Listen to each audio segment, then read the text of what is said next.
નમસ્કાર દર્શક મિત્રો, મુંબઈ પાટીદારના વિશેષ ન્યૂઝ બુલેટિનમાં આપ સૌનું હાર્દિક સ્વાગત છે। આજે આપણે વાત કરીશું પાટીદાર સમાજના ગૌરવ અને વિશ્વના સૌથી ઊંચા મંદિરના પ્રણેતાની મુંબઈ મુલાકાત વિશે। મુંબઈની ધરતી પર ફરી એકવાર સંગઠન અને આધ્યાત્મનો સમન્વય જોવા મળ્યો છે। તાજેતરમાં વિશ્વ ઉમિયા ફાઉન્ડેશનના પ્રમુખ અને અમદાવાદના જાસપુર ખાતે આકાર લઈ રહેલા વિશ્વના સૌથી ઊંચા 504 ફૂટના જગત જનની કુળદેવી માં ઉમિયાના મંદિરના પ્રણેતા શ્રી આર પી પટેલ મુંબઈની 3 દિવસીય મુલાકાતે પધાર્યા હતા। આ મુલાકાત દરમિયાન તેમણે મુંબઈના વિવિધ વિસ્તારોમાં વસતા કચ્છ કડવા પાટીદાર જ્ઞાતિજનો સાથે સીધો સંવાદ સાધ્યો હતો। શ્રી આર પી પટેલે તેમના પ્રવાસ દરમિયાન મુંબઈના મુખ્ય કેન્દ્રો જેવા કે ઘાટકોપર, ખારઘર, ભીવંડી અને બોરીવલી પાટીદારવાડી ખાતે આયોજિત કાર્યક્રમોમાં હાજરી આપી હતી। દરેક સ્થળે પાટીદાર સમાજ દ્વારા તેમનું ભવ્ય સ્વાગત કરવામાં આવ્યું હતું। મોટી સંખ્યામાં ઉમટી પડેલા જ્ઞાતિજનોને સંબોધતા તેમણે વિશ્વ ઉમિયા ફાઉન્ડેશનની વિચારધારા વિશે વિસ્તૃત છણાવટ કરી હતી। પોતાના વક્તવ્યમાં શ્રી આર પી પટેલે જણાવ્યું હતું કે વિશ્વ ઉમિયા ધામ એ માત્ર પથ્થરોનું મંદિર નથી, પરંતુ તે આવનારી પેઢી માટે શક્તિનું કેન્દ્ર બનવા જઈ રહ્યું છે। તેમણે ભાર મૂક્યો હતો કે આ સંકુલ માત્ર આધ્યાત્મિક ઉન્નતિ માટે જ નહીં, પરંતુ સામાજિક અને રાજકીય સંગઠન માટે પણ એક મજબૂત પ્લેટફોર્મ પૂરું પાડશે। તેમણે સમજાવ્યું હતું કે વર્તમાન સમયમાં અને ભવિષ્યમાં સનાતન હિન્દુ ધર્મ સામે જે પડકારો આવી રહ્યા છે તેને પહોંચી વળવા માટે સંગઠન એ જ એકમાત્ર શસ્ત્ર છે। વિવિધ ઉદાહરણો દ્વારા તેમણે સમજાવ્યું કે કેવી રીતે શૈક્ષણિક અને આર્થિક રીતે સદ્ધર બનીને આપણે ધર્મ અને સંસ્કૃતિનું રક્ષણ કરી શકીએ છીએ। શ્રી પટેલે પાટીદાર યુવાનોને આહવાન કરતા જણાવ્યું કે બદલાતા સમય સાથે આપણે આપણી પરંપરાઓને જાળવી રાખીને આધુનિકતાને સ્વીકારવી પડશે। વિશ્વ ઉમિયા ફાઉન્ડેશન દ્વારા થનારી સામાજિક પ્રવૃત્તિઓ જેવી કે શિક્ષણ, રોજગાર અને મહિલા સશક્તિકરણ સમાજને નવી ઊંચાઈએ લઈ જશે। મુંબઈની આ મુલાકાતે કચ્છ કડવા પાટીદાર સમાજમાં એક નવી ઉર્જાનો સંચાર કર્યો છે। તેના ફળ સ્વરૂપે મુંબઈમાંથી નવા 7 પાટીદાર ભાઈઓ દાતા ટ્રસ્ટી તરીકે જોડાયા। સાથે સાથે બોરીવલી સમાજ વિસ્તારમાંથી મંદિરના પિલર માટે 2 દાતાઓ અને સિટી મેમ્બર માટે 12 દાતાઓએ પોતાના નામ નોંધાવ્યા। માં ઉમિયાના આશીર્વાદ અને શ્રી આર પી પટેલના માર્ગદર્શન હેઠળ મુંબઈનો પાટીદાર સમાજ પણ આ મહાઅભિયાનમાં જોડાવા માટે ઉત્સાહિત છે। આ પ્રસંગે વિશ્વ ઉમિયા ફાઉન્ડેશન મુંબઈ ચેપ્ટરના પ્રમુખ શ્રી રમેશભાઈ પટેલ, ઉપપ્રમુખ શ્રી ભવાનભાઈ લીંબાણી તેમજ મહામંત્રી શ્રી ઉમેશભાઈ નાથાણી પર હાજર રહેલ હતા। વધુ વિગતો અને શ્રી આર પી પટેલનું સંપૂર્ણ સંબોધન સાંભળવા માટે જુઓ અમારો આ ખાસ વિડિયો રિપોર્ટ। કુળદેવી ઉમિયા માત કી જય। શ્રી કચ્છ કડવા પાટીદાર જ્ઞાતિ ટ્રસ્ટ ફરના ટ્રસ્ટમાં આજ આપણી વચ્ચે વિશ્વ ઉમિયા ફાઉન્ડેશનના પ્રણેતા અને જગતજનની માં ઉમિયાનું 504 ફૂટ સૌથી વિશ્વમાં ઊંચું જે મંદિરનું નિર્માણ થવા જઈ રહ્યું છે તેના મુખ્ય આધાર સ્તંભ એવા શ્રી આર પી પટેલ આજે આપણી વચ્ચે છે એ આપણું અહોભાગ્ય છે।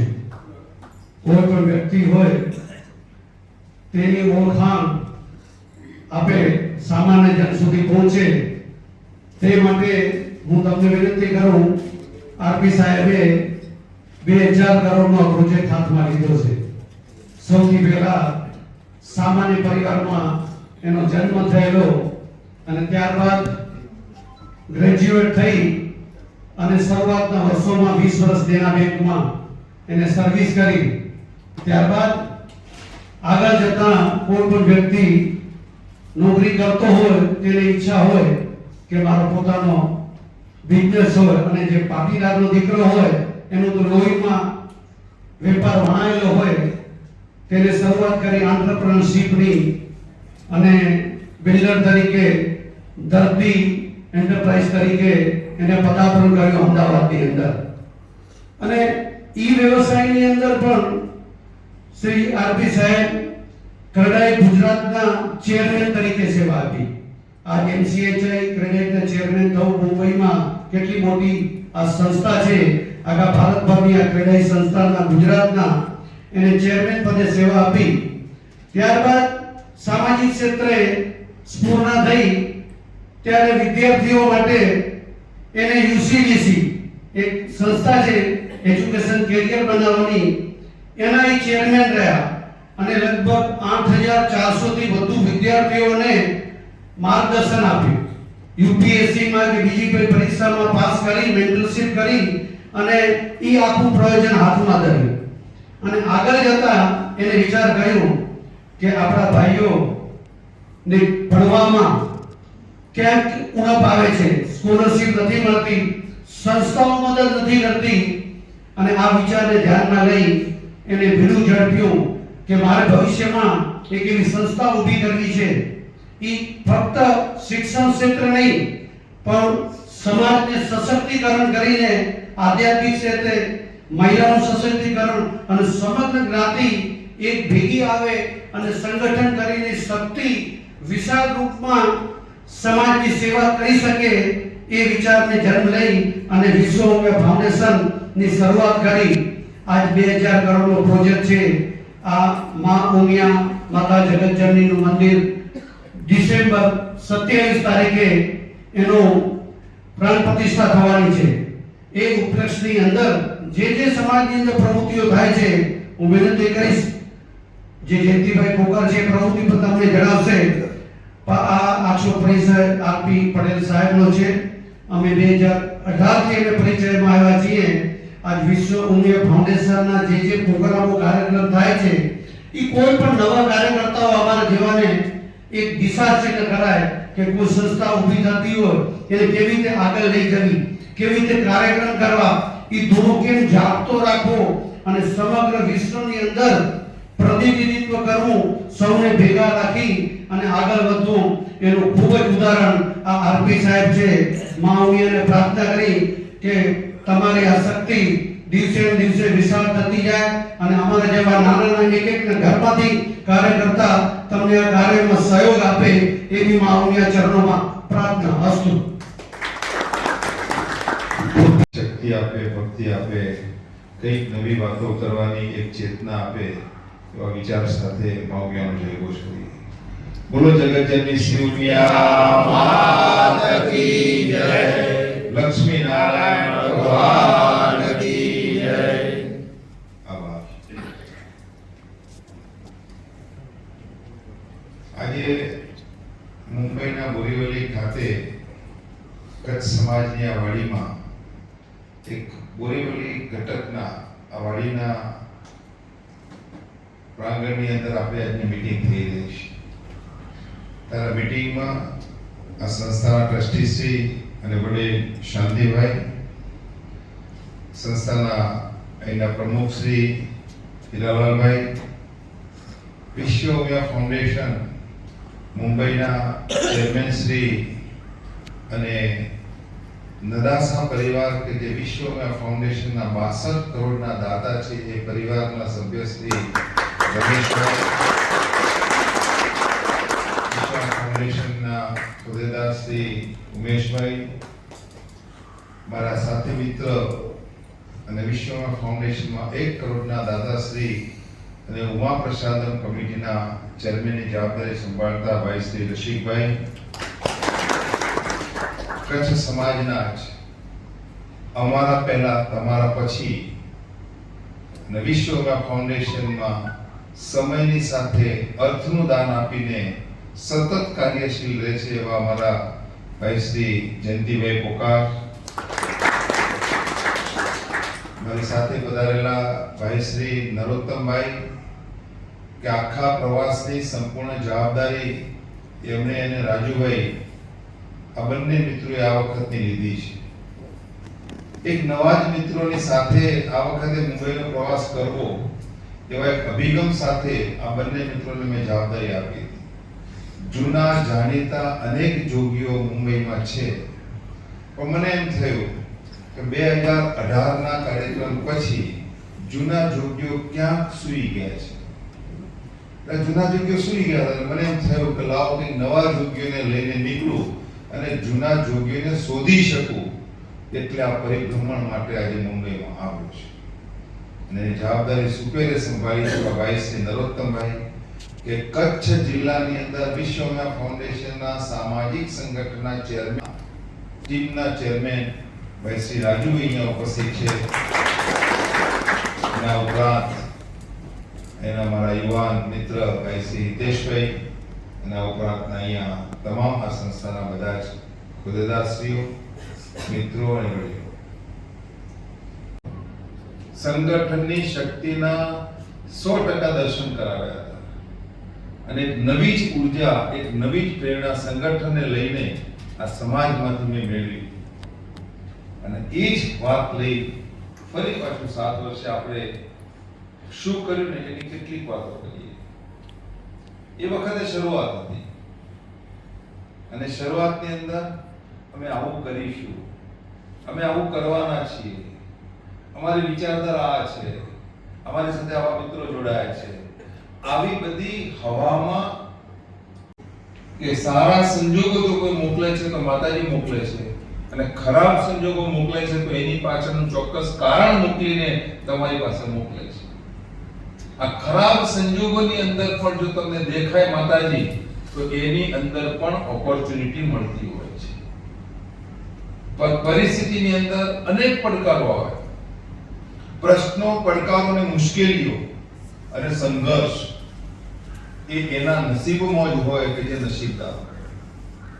કમનસીબ માણસોની જિંદગીમાં, કમનસીબ લોકોના નસીબમાં પ્રશ્નો અને પરિસ્થિતિના પડકારો ક્યારેય ના હોય. પાણી માંગતો દૂધ મળે તો એ બાળકનો વિકાસ ક્યારે થતો નથી, પણ પાણી માટે સંઘર્ષ કરવો પડે ને ત્યારે એનો વિકાસ થાય છે. સૌરાષ્ટ્રમાં પાણી નહોતું તો આજે સૌરાષ્ટ્રના પાટીદાર ભાઈઓ જ્યારે આખા વિશ્વમાં નીકળ્યા છે ને, ત્યારે જ્યાં જ્યાં ગયા છે આજે એક શક્તિ બનીને ઉભરી ગયા છે. એટલા માટે હું કહું છું કે દરેક પરિસ્થિતિની અંદર ભગવાન દેખાય, માતાજી દેખાય અને સુખી થવાનો અહેસાસ ફીલ થાય ત્યારે સમજવાનું કે તમારા માટે જિંદગી એક સામાન્ય ઘટનાક્રમ બની ગયો છે. પેદા થઈ છે એમાં આપણે ક્યાં છીએ? હું બંગલામાં રહું છું, મારી પાસે 2-5 ગાડીઓ છે, હું બધી રીતે સલામત છું, મને કોઈ તકલીફ નથી. પણ મારો દીકરો કદાચ પિક્ચર જોવા જાય છે અને મારા દીકરાને પિક્ચર જોવા જાય છે ને ત્યાં કોઈ મુસ્લિમનો દીકરો મળે છે કે ટોળું મળે છે અને એની સાથે એને ઝઘડો થાય છે, તો મારા દીકરાની તાકાત નથી કે એની સામે પ્રતિકાર કરી શકે. કેમ? ડર લાગે છે. બહુમતી હોવા છતાં પણ લઘુમતીથી કચ્છ કડવા પાટીદાર જ્ઞાતિ ટ્રસ્ટ ફંડ મુંબઈ અને બોરીવલી સમાજના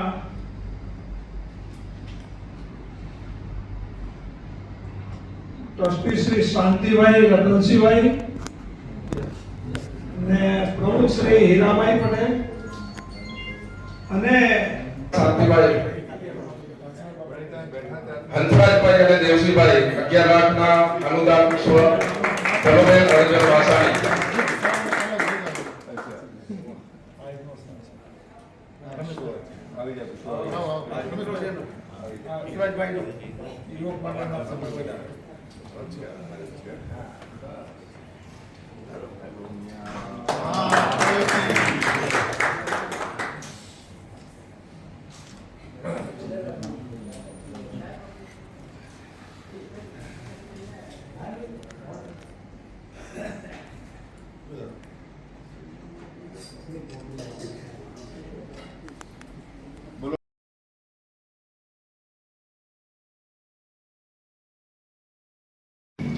કચ્છ જિલ્લાની અંદર વિશ્વ ઉમિયાની 108 ની ટીમ જે બનાવી છે, એ 108 ની ટીમના ચેરમેન ભાઈ શ્રી રાજુભાઈ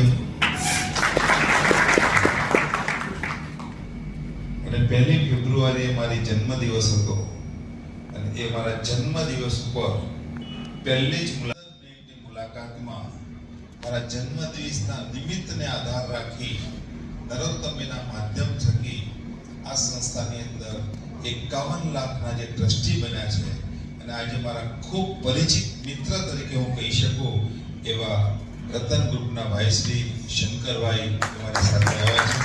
શંકરભાઈ એ શિવસિદ્ધ ઘણા બધા પરિચિત ચહેરામાં યુવા સંઘના પ્રમુખ શ્રી, મહિલા સંઘના પ્રમુખ શ્રી અને આ બધા ભાઈઓ અને બહેનો હકીકતમાં વિશ્વવ્યાપ ફાઉન્ડેશન શું છે, કેમ થયું, કેવું થયું, આ બધી ચર્ચા કચ્છ કડવા પાટીદાર સમાજ માટે હવે નવી નથી રહી. દરેક વ્યક્તિને હું માનું છું અત્યાર સુધી બહુ ખાઈ ગયું છે. કારણ કે અત્યાર સુધી કદાચ વધુમાં વધુ કોઈ સમાજમાં ગયો હોય ને તો કચ્છ સમાજમાં આવ્યો છે. લગભગ મોટી કે નાની દરેક સભાઓમાં આવ્યો છે. આ સંસ્થાની અંદર સંગઠનના માધ્યમથી સમાજની જવાબદારીના ભાગરૂપે સંસ્થાએ કરવી પડતી જરૂરી તમામ કામગીરી કચ્છ જિલ્લાના તમામ જ્ઞાતિ બંધુઓ માટે એટલી બધી કરી છે ને કે હવે મને યાદ નથી કે મેં કેટલા કામો કર્યા. હમણાં ભવાનજીએ કીધું કે સાહેબ પેલી વાત કરો એટલે કીધું હવે મને યાદ નથી કયું કામ કર્યું હશે. કારણ પ્રશ્નો હંમેશા સરહદના બોર્ડરના વિસ્તારની અંદર જ વધારે. બોર્ડરના વિસ્તારના વ્યક્તિઓ જ્યારે ભારતના પાટનગર જેવી નગરી કે આર્થિક રાજધાની એવા મુંબઈની અંદર રહેતા હોય ત્યારે આર્થિક રાજધાની અને બોર્ડરની સરહદ ઉપરના આપણા જ્ઞાતિજનો વચ્ચેનું જે અંતર છે ને એ આર્થિક રીતે પણ છે ને સામાજિક રીતે પણ છે ને વૈચારિક રીતે પણ છે. અને આ પરિસ્થિતિની અંદર સમાજ સાથેનો તમારો બધાનો નાતો છે, પણ જાણે અજાણે તમારી શારીરિક તાકાત, સામાજિક તાકાત અને રાજકીય તાકાત ઘટતી ગઈ છે. અને એના કારણે જે પરિસ્થિતિને પરિણામોને પ્રશ્નો કચ્છની અંદર ઉદ્ભવે છે એનું સમાધાન સમાજ કરવામાં ક્યાંક ને ક્યાંક પાછળ પડે છે. આ વાસ્તવિકતા છે. સંસ્થાના સમાજના અગ્રણીઓ અને જે કંઈ મુખિયાઓ છે એ ચોક્કસથી દિલથી પ્રયત્ન કરે છે. ઘણી વખત હું વારંવાર ઘણી સભાઓમાં પણ કહું છું કે પાટીદાર સમાજની સંખ્યાના કારણે એની પારિવારિક શક્તિ ઘટતી જઈ રહી છે. પારિવારિક શક્તિ ઘટતી જવાના કારણે એની સામાજિક શક્તિ ઘટે છે, રાજકીય શક્તિ ઘટે છે અને એ જ કારણે સનાતનની શક્તિ પણ ઘટી રહી છે. અને આ ઘટતી જતી શક્તિના કારણે પ્રશ્નો વધતા જાય છે અને એ પ્રશ્નોના સમાધાન માટે કાયમી ઉકેલની અપેક્ષા રાખવી પડે. વ્યક્તિગત એકલ દોકલ પ્રશ્નોનો ઉકેલ કેટલા સમય સુધી લાવી શકીશું?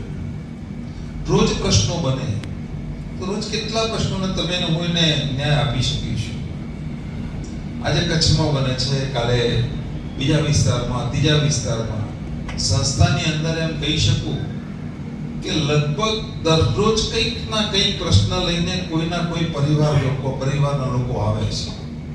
કોઈનો પોલીસ સ્ટેશનનો પ્રશ્ન હોય, કોઈનો જમીનનો પ્રશ્ન હોય, કોઈનો મિલકતનો પ્રશ્ન હોય, કોઈનો છૂટાછેડાનો પ્રશ્ન હોય, કોઈનો લવ જેહાદનો પ્રશ્ન હોય, કોઈનો ભાઈઓના ઝઘડાનો પ્રશ્ન હોય અને કોઈ સમાજ વચ્ચેના પ્રશ્નનો ઝઘડો હોય.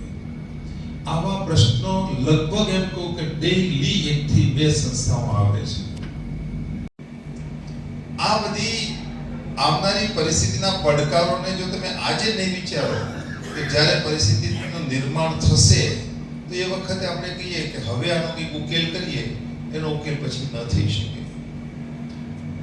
દીર્ઘ દ્રષ્ટિ રાખીને, લોંગ વિઝન રાખીને સમાજના નેતાઓએ આના ઉપર ચોક્કસ મંથન અને ચિંતન કરવું પડે. અને આ જ મંથન અને ચિંતનને લઈને જ્યારે આટલી મોટી સંસ્થાનું એક નિર્માણ આપણે કરી રહ્યા છીએ તો આ સંગઠનના માધ્યમ માટે માં ઉમિયાના મંદિરનું નિર્માણ એ આપણા માટે આવશ્યક છે. જગતજનની માં ઉમિયાના મંદિરનું નિર્માણ કરીએ છીએ. શિવ અને શક્તિના મંદિરનું નિર્માણ કરીએ છીએ. શક્તિ એટલે પાર્વતી છે અને પાર્વતીનું બીજું નામ ઉમા છે અને એ માં ઉમા આપણી કુળદેવી છે. એના મંદિરના માધ્યમ થકી જ્યારે સમાજની શક્તિ અને સમાજના પડકારોને પહોંચી વળવા માટેનો ઉકેલ જ્યારે શોધવા નીકળ્યા હોઈએ ને ત્યારે સમાજના અગ્રણીઓએ દરેક સમાજના વ્યક્તિઓને ઇન્વોલ્વ કરવા પડે. મને કહેતો આનંદ પણ થાય છે ને દુઃખ પણ થાય છે કે મુંબઈની અંદર વિશ્વવ્યાપ ફાઉન્ડેશનનું સંગઠન લગભગ 2018 ની અંદર આપણે બનાવ્યું. એનો આનંદ છે કે મુંબઈની અંદર સંગઠન છે, પણ દુઃખ એક વાતનું છે કે સંગઠન માત્ર ને માત્ર કાગળ ઉપર રહ્યું. સંગઠન એક જગ્યા ઉપરથી સમાજના વ્યક્તિઓ જ્યાં જ્યાં છે ને ત્યાં સુધી આ સંગઠન પહોંચ્યું જ નહીં. આજે ઘાટકોપરની વાત કરું કે ધાણાની વાત કરું કે બીજા કોઈ પણ વિસ્તારની વાત કરું, ત્યાં સંગઠન આપણું બન્યું નથી. સંગઠનનો મતલબ એવો નથી મિત્રો કે તમારે દાન ભેગું કરીને સંસ્થાન આપવાનું છે. તમે જે કરો છો તો કરો જ છો, એની સાથે કોઈ ના નથી, પણ કમસે કમ સંગઠનના વિચારોની સાથે સાથે આવનાર પરિસ્થિતિને સમજીને તમારા વિચારોમાં બદલાવ લાવવો એ જરૂરી છે કે નહીં, એનું ચિંતન અને મંથન કરવા માટે સંગઠન છે. આજે ઘાટકોપરની અંદર આટલી સરસ વાડીની અંદર આપણે મીટિંગ કરી રહ્યા છીએ. આટલું સરસ ક્રિએશન સમાજના વડીલોએ આપણા માટે કર્યું છે, પણ આ જ વાડીની અંદર બેસીને આનું ચિંતન થાય, આનું મંથન થાય અને સંગઠનને મજબૂત કરવા માટેના તમામ જો પ્રયત્નો થાય તો જ આ વાડીનું મહત્વ બની જાય છે. કાલ ઉઠીને આ જ વાડી ઉપર કોઈ અન્ય વ્યક્તિઓ જો કબજો કરે અને જો એનો પ્રતિકાર ન કરી શકે, એના વાડી ન બચાવી શકે તો આ વાડીની ગરિમા જોખમાય છે. જે ભાવના સાથે સમાજના વડીલોએ આ વાડીનું નિર્માણ કર્યું ને, એમની ભાવનાને આપણી કમજોરીના કારણે આપણે ઠેસ પહોંચાડીએ છીએ. આ વિચાર કરવાનો સમય આવી ચૂક્યો છે ને, એટલા માટે હું અહીં નીકળ્યો છું કે સમાજની વચ્ચે રહીને સમાજની સમસ્યાઓને ઉજાગર કરવી છે. સંગઠનને એક મહત્વ આપીને દરેક જગ્યાઓ પરથી શક્તિઓને શોધવી છે. સમાજ માટે વધી છે કે સંપૂર્ણ નિષ્ઠા સાથે, નિસ્વાર્થ ભાવે, નિડરતા સાથે આ સંસ્થા સમાજ માટે કામ કરી રહી છે. એટલા માટે અપેક્ષાઓ વધે છે. એ અપેક્ષાઓ વધવાના કારણે એના સમાધાન માટે, એના ઉકેલ માટે સમય આપવો પડે છે. અને સમય આપવાની અંદર ઘણું બધું ભારણ વધે છે. અને એ ભારણ વધવાના કારણે સંસ્થાનું મહત્વનું જે કાર્ય છે, મંદિર નિર્માણનું અને સનાતન શક્તિનો પ્લેટફોર્મ બનાવવાનું, આ કાર્ય ઉપર એની ગંભીર અસર પડી રહી છે. આનો એકમાત્ર ઉકેલ છે કે આ બધા જ પ્રશ્નોથી પર આવવું હોય, બહાર નીકળવું હોય તો સમાજની સંગઠનની તાકાત દરેક સ્ટેજ ઉપર આપણે ઊભી કરવી પડે. સંગઠનની શક્તિને સમજવી પડે.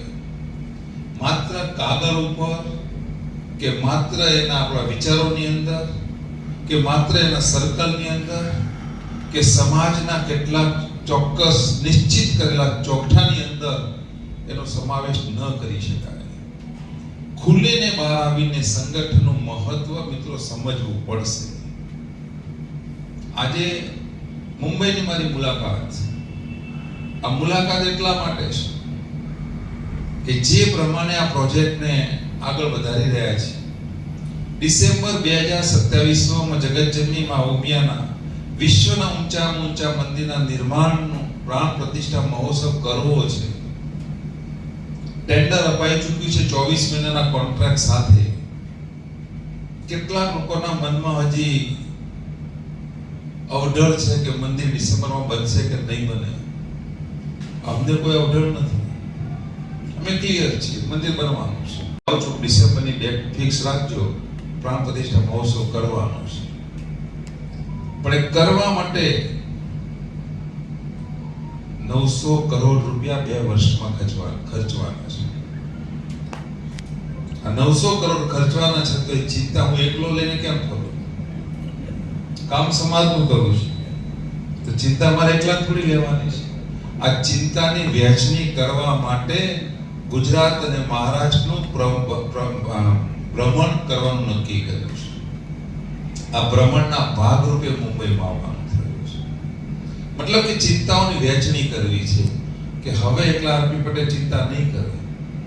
એ ચિંતા હવે અબજીભાઈએ કરવી પડે, ભવાનભાઈએ કરવી પડે, કાંતિભાઈએ કરવી પડે અને અહીંયા બેઠેલા બધા જ મિત્રોએ કરવી પડે. કારણ પ્રશ્ન સમગ્ર સમાજનો છે. કેટલાકને એવું લાગતું છે કે આ તો મંદિર બનાવી, અંદર શક્તિઓ તો ઘણી બધી છે.